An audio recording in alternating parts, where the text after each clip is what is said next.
I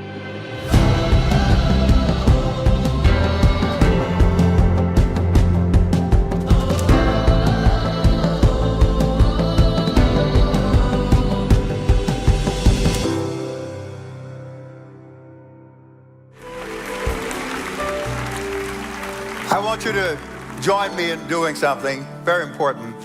I want you to give God some praise for the growth and development that has taken place in the life of Pastor Jamal Bernard. He has done an amazing job taking the reins of ministry, freeing me up to do many other things. And I just want to appreciate you publicly. I'm so proud of you.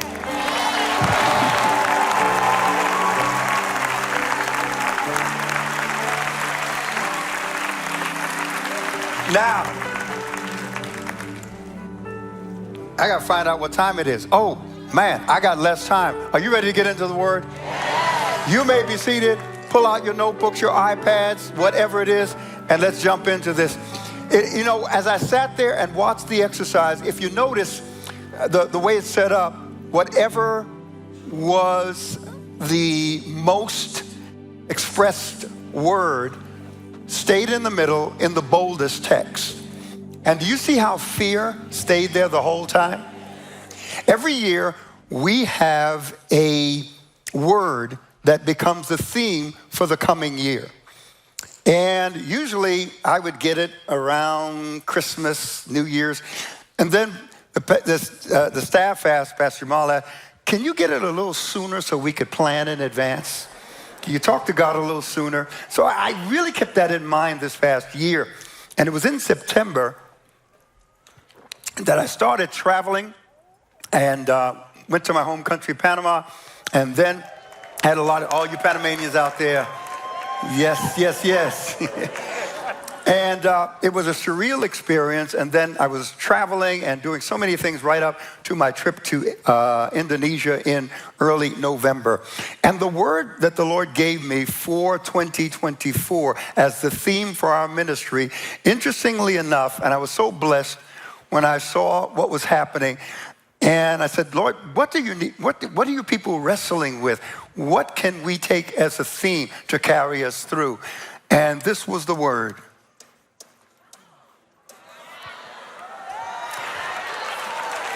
So I'm going to talk to you about courage.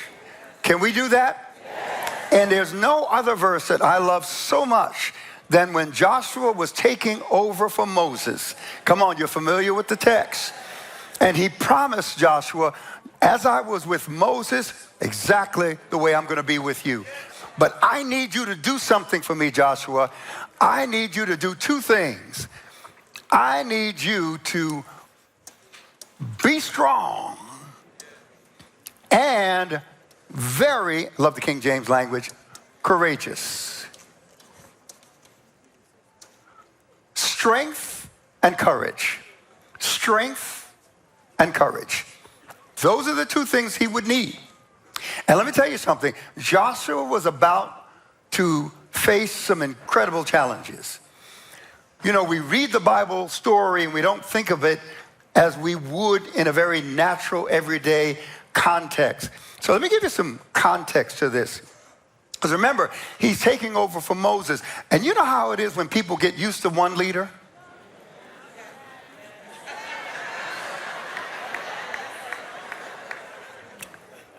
The next leader has challenges ahead, right? And Joshua is now taking over from Moses. And those are some big shoes to fill. But God gave Joshua his own shoes. He wasn't looking for Joshua to fill Moses' shoes.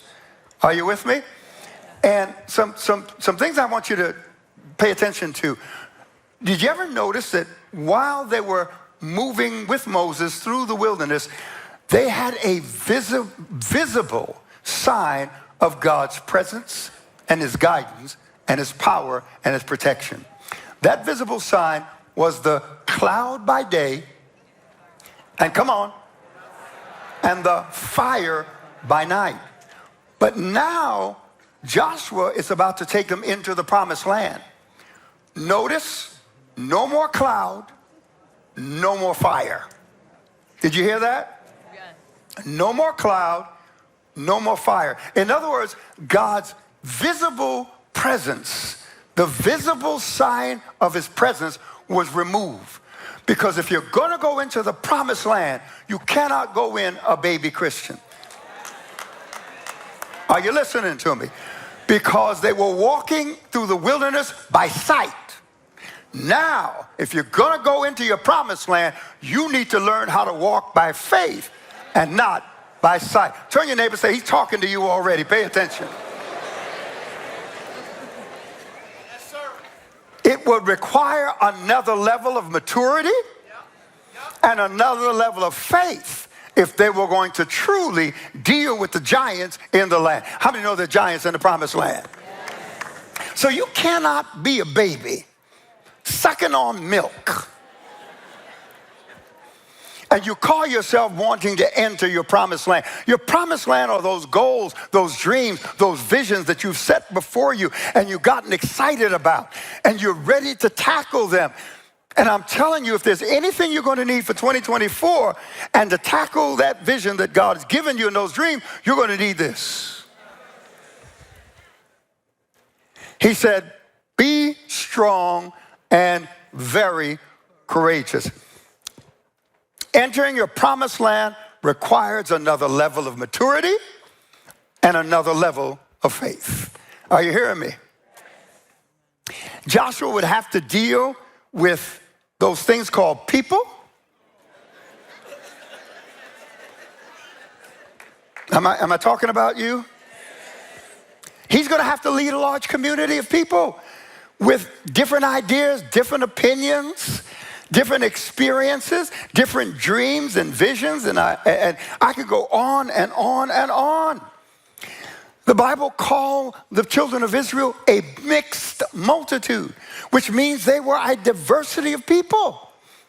And yet, coming from the shared experience, they would take with them certain mindsets and opinions. And Joshua would have to lead them and manage them.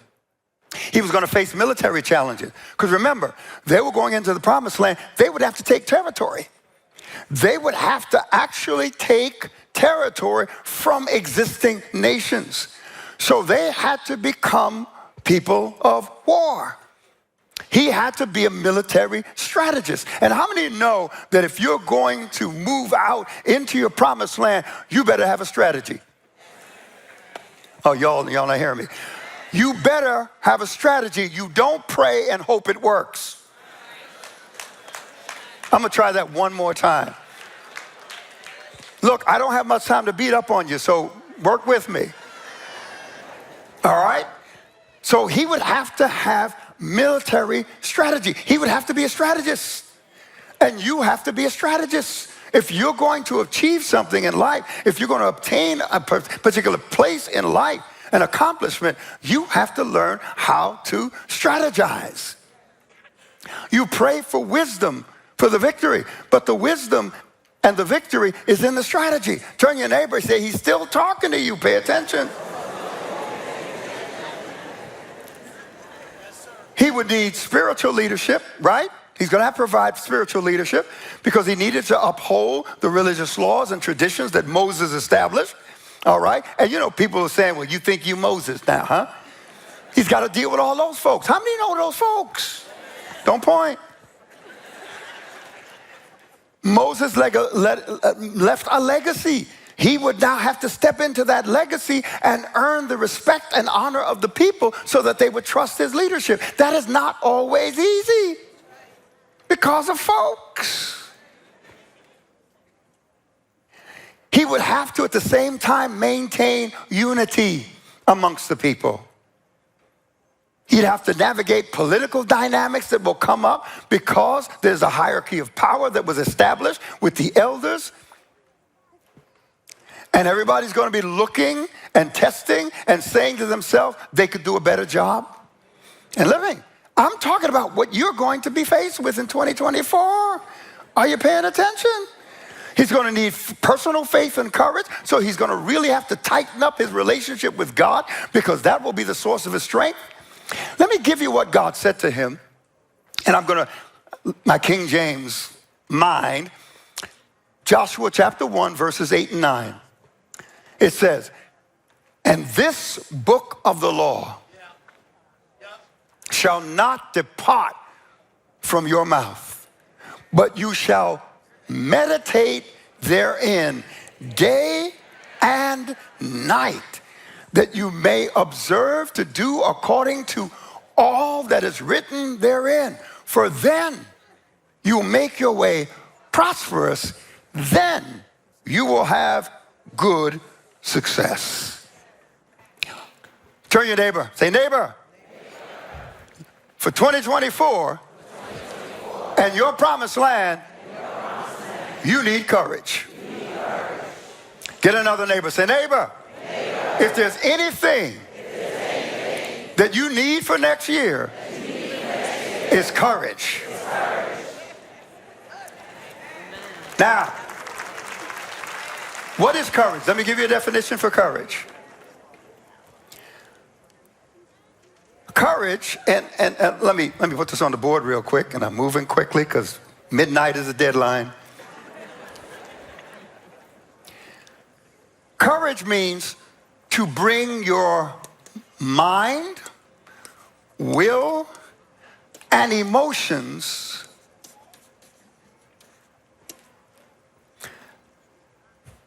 in alignment for the task at hand, for the goals that you've set, and whatever it is that you've determined to do. Because here's what happens. Your mind could be going one way, your will another way, and your emotions a different way. If you don't have harmony, if you don't have agreement, is a place of power, not just with other people, but within yourself. And a divided house can't stand. And a double-minded man is unstable in all of his. Let not that man think, let not that person think that they're going to receive from God, because they're duplicitous. And when you're duplicitous, you change your mind back and forth, roller coaster ride, and you're wondering why. You're feeling stressed and confused. Courage means you've got to line up your mind, will, and emotions. They have to be in alignment. Your mind is your thoughts. When Jesus said, take no thought for tomorrow, that was revelation. It means you can take them or leave them. When the thoughts come, you can take them or leave them. I'm going to try that one more time. The thoughts will come. But when they come, you have to decide whether you're going to, or how many know you need to leave some thoughts? Because thoughts are looking for a place in your mind. And the bad thoughts don't pay rent. They're freeloaders. They're squatters.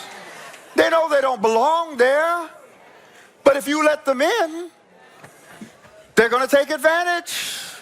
Turn your neighbor and say, he's all in your business tonight.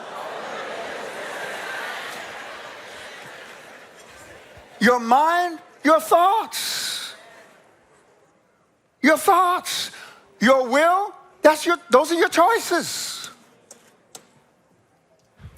It's amazing how people make choices that take them in the opposite direction of their dreams.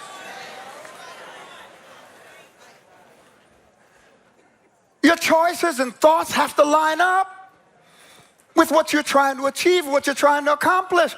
And your feelings. I'm just not feeling it today.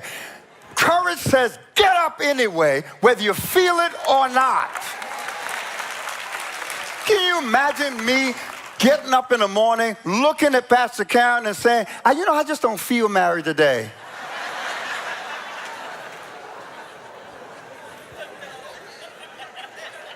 She'll check me so quick. In fact, I've been trained. She doesn't have to say anything. She just give me that look. There are times when your feelings won't line up with your thoughts. How many understand what I'm talking about? Courage is bringing these things into alignment.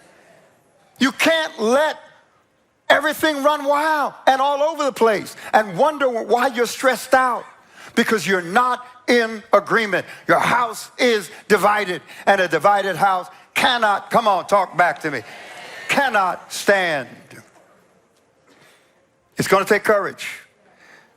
So I'm going to walk you through, in the first 2 quarters of this year, 7 things that it's going to take courage for, that you need courage for. Can I do that? Tonight, I'm going to give you 1. The first one. I'm going to give you the first one. All right? Because we got to unpack this. We got to unpack this, right? It takes courage to admit need.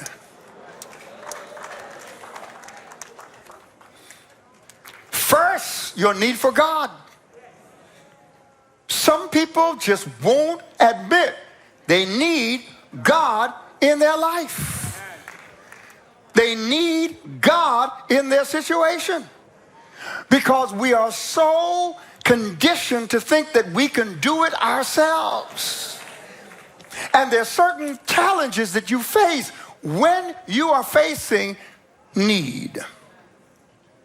It takes courage to admit that you need. Come on. Come on. I want to get more into your business. Can I do that? Because when you admit need, you've got to deal with a lot of internal fears and external pressures. Why? Because when you admit need, you become vulnerable.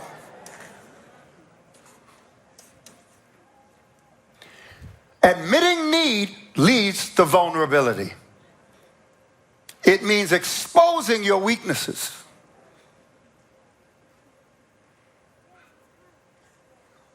And it can feel revealing. Let me tell you something. It can feel like revealing weaknesses or shortfall can be intimidating and frightening, especially if you're used to putting on a front. See, when we talk about courage, and we talk about it in God's economy, biblically speaking, all right, you have to be vulnerable. It means that you have to come to grips with your own deficiencies, your own shortfalls. And you have to be willing to be criticized for it, because there are people who will judge you. And most of them judging you is because they're too afraid to be vulnerable.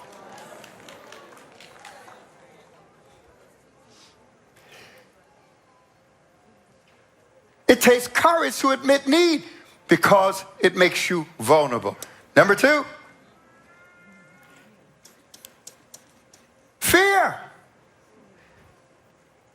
When you decide to admit that you need help, it's a fearful thing. Fear comes into play. Fear of judgment. It's amazing how a whole generation is looking for a church that's a no judgment zone. And yet they judge everybody. Fear of judgment. How many understand that when you become vulnerable or even admit that you need help, that there is this consciousness that you're being judged? And if you don't get over that, you're not going to get the help that you need. You won't even ask for it. And remember, I said internal challenges and external challenges. If there's anything the millennial generation has done, it has significantly reduced the stigma associated with mental health. Oh, you can clap for those millennials. Come on. Because when we come to asking for help, to admitting that we have a need, to admitting need, guess what? We're concerned about social stigmas. Can I tell you, when the towers fell, 9/11, remember what happened?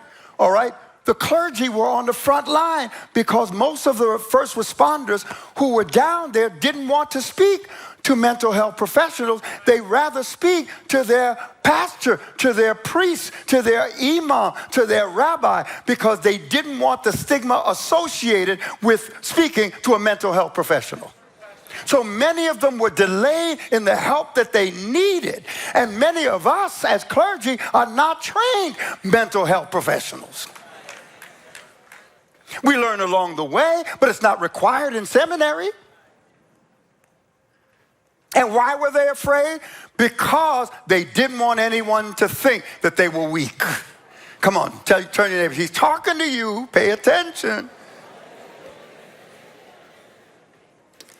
So stigma. When you admit need, there's stigma associated with it. Social stigma associated with it. How about this one? I like this one. All right? This is what keeps people back from admitting need. Pride. And ego. And some people have a big ego to hide their low self-esteem.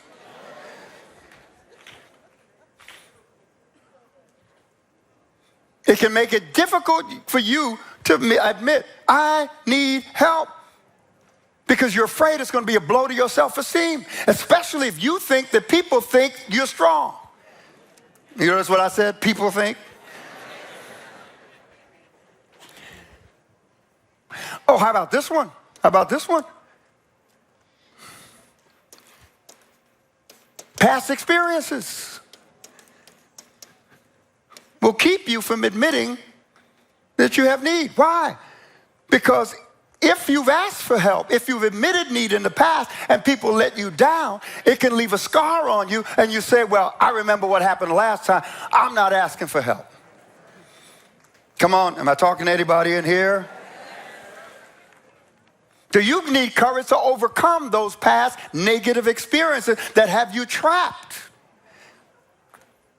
And listen, God wants to bless you through people. Give and it shall be given to you. Pressed down, good measure, shaken together shall men, people give into your bosom. God uses people. And you may have a problem with people.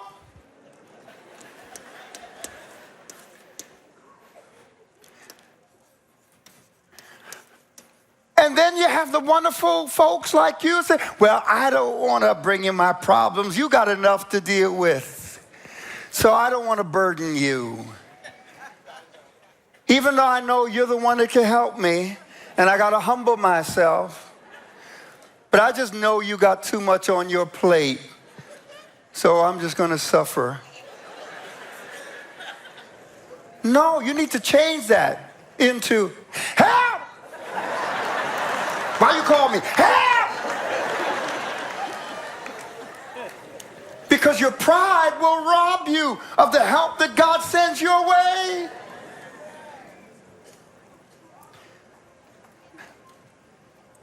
You have to manage your expectations along the way. It takes courage to admit need. And remember, I said internal and external. You know, in our society, we have certain gender norms. Like the man is supposed to be strong and tough and always competent, always ready, always there, always this, that, and the other. And if he doesn't function that way, he can be afraid that he would be judged as incompetent, weak. Come on. And if there's anything that men don't like, we don't want to feel incompetent or insufficient. You know the story, ladies. You're whether you're married or you're dating or whatever, and you're driving somewhere, and you watch as the man passes that same gas station. And you're sitting there wondering what's going on. He needs help. But he's afraid to admit it because he doesn't want you to think he's incompetent. And if you ask him something about that gas station, how many times we gonna pass this gas station? I saw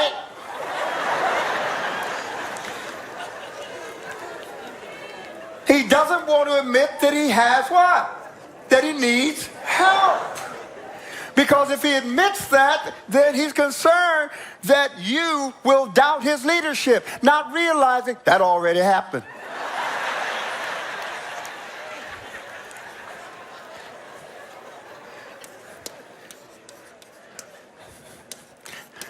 And you know the control freaks, they don't want to ever admit that they have a need, that they need help, because they'll feel that they're no longer in control, and you may think they're no longer in control, and you may tell them to get their act together. In other words, it takes courage to admit need because it expresses vulnerability. And if you're going to let your pride and ego get into the way, then stop complaining about your condition. Stop complaining about your situation. Because there are people that God will send your way, but you got to cooperate with the answer.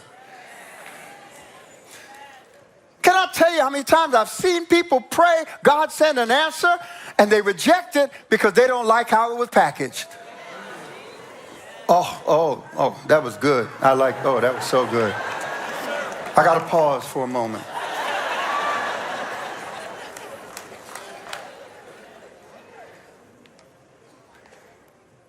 It takes courage. I'm going to give you another one. I'm doing good. I got 6 minutes. Can I give you another one? You want me to stop it here? So instead of one, I'm going to give you two. All right? It takes courage to face reality. Are you hearing me? It takes courage to face reality. I go to the doctor now for a physical. I'm excited because I'm feeling good. Everything is great. And all of a sudden, it becomes a letdown. I'm sitting there. My blood pressure's great. You understand? They do all the vitals, the triage me, and I'm good. Then they're going to look at me and say, have you fallen in the last month? Have I what? And this is the big one. Who's the president? What? What are you asking me these questions? What? Is it, do you get a certain age and all of a sudden you forget who the president is? All of a sudden you start falling all over the place? I left that place saying, what just happened to me?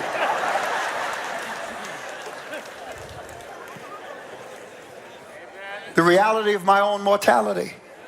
The reality of my own stage in life.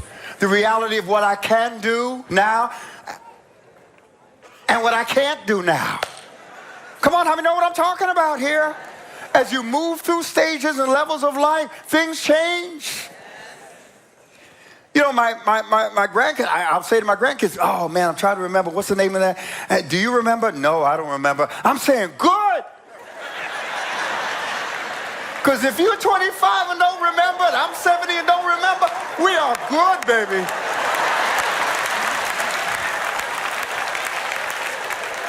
I'm just saying, that's embracing reality right there.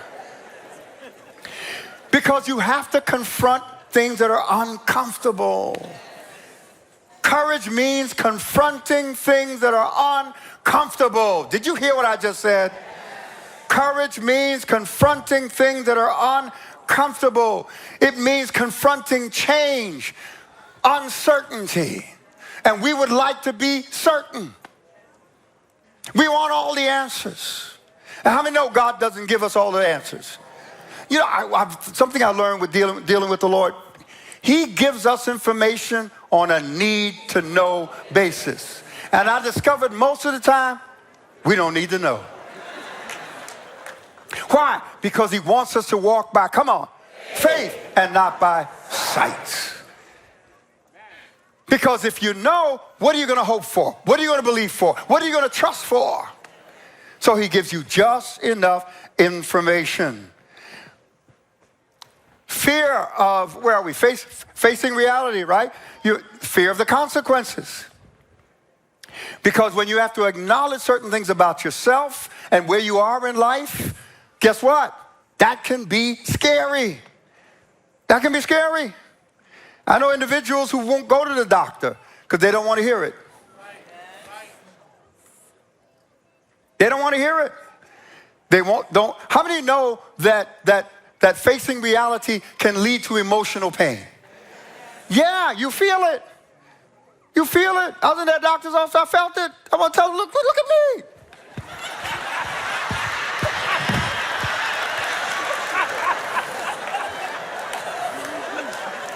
It impacts your identity. It impacts your self-perception. Come on. Isn't it true? It begins to challenge us. And then there's the social pressures. People holding the door for you. I tell them, give me the door. Do I need help? What are you doing?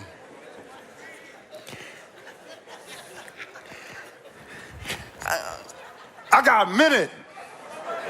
I want to give you as much as I can because I'm going to have to give them to you anyway.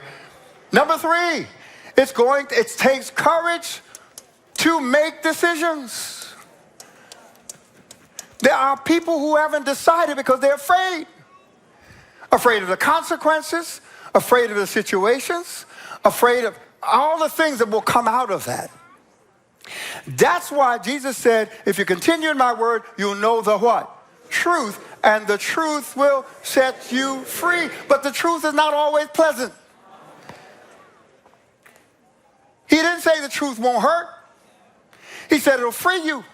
And sometimes in the process of being set free, you go through some pain. It's going to take courage to make some key decisions. And you cannot waffle. That's why your mind, will, and emotions have to be in alignment. Because you can make up your mind and your emotions say, How many ever been there? Yeah. And you get caught up in your feelings. And your will is torn between what your mind is reasoning and what you're feeling emotionally. That's a dangerous thing. So it takes courage to make decisions. Number 1, why? Because you're afraid of making the wrong one. Fear of making the wrong decision. And some people's procrastination is based upon fear of making the wrong decision. And I love people like this. They'll quote the Bible. You know, there's safety. In a multitude of counselors, there's safety. So I just wanted to run it by a few people. Yeah, I'm number 26. When are you going to make a decision?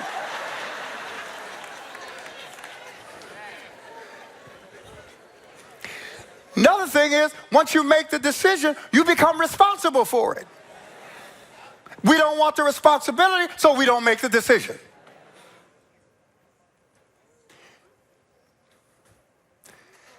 We don't want to make decisions sometimes because we know there's a potential conflict with if we make that decision. How many avoided decision making because of the conflict associated with it? And you just say, oh man, I'm going to have to deal with that. I'm going to have to deal with this. You know what? I'll just wait. And it's 6 years later and your marriage is struggling. How about disappointment? You're afraid of the disappointment associated with the decision. That's why I'm telling you, courage is the word that you need to meditate on, read about, study about. And what did God refer Joshua to? He says, this book of the law shall not depart out of your mouth, but you shall meditate therein day and night. In the New Living Translation, it says, study the book of instructions.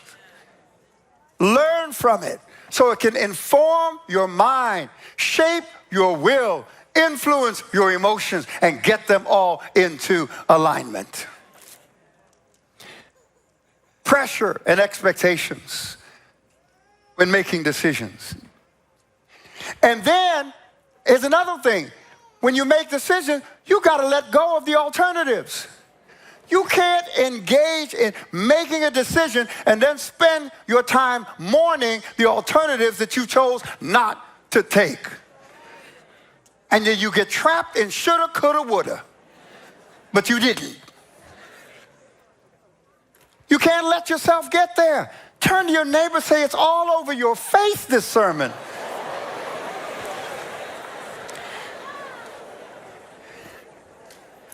You need courage to make decisions, because when you're making decisions, you have to confront your personal limitations.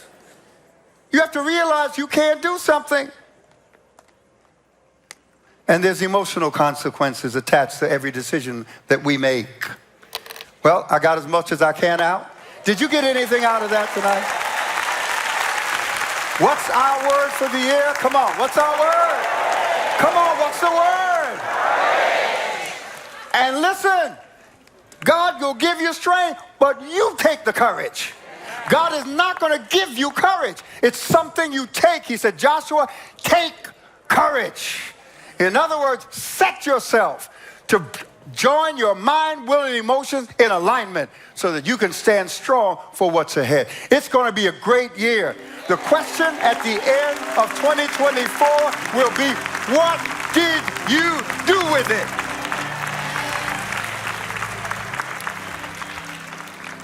I think we got a video. Give me some direction. I stayed within my time. I got a lot more done than I expected. They've got a video. They've got a minute video.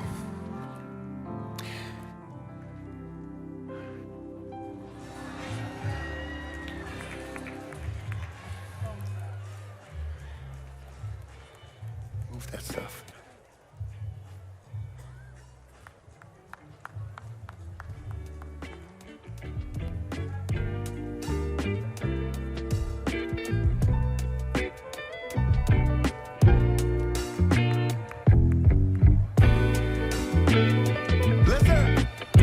I'm going to talk while the countdown is going. Can I do that? Life owes you nothing. Did you hear what I said in the balcony? Life owes you nothing, but it will give you opportunity, relationship that you can't believe, but it's up to you to do something with it. Come on, let's all stand on our feet as we welcome the new year.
Family, thank you so much for watching CCC's YouTube channel. If you feel what you just experienced impacted your life in any way, we encourage you to like, subscribe, and share this video with others so we can fulfill our mission in spreading the gospel of Jesus Christ to the world. We welcome you to check out some of our other videos. Also, make sure to click the notification bell so you are the first to know when we post a new one. Our praise and worship team brings us a powerful and dynamic live worship experience every Sunday. And trust me and Cameron when I say you do not want to miss it.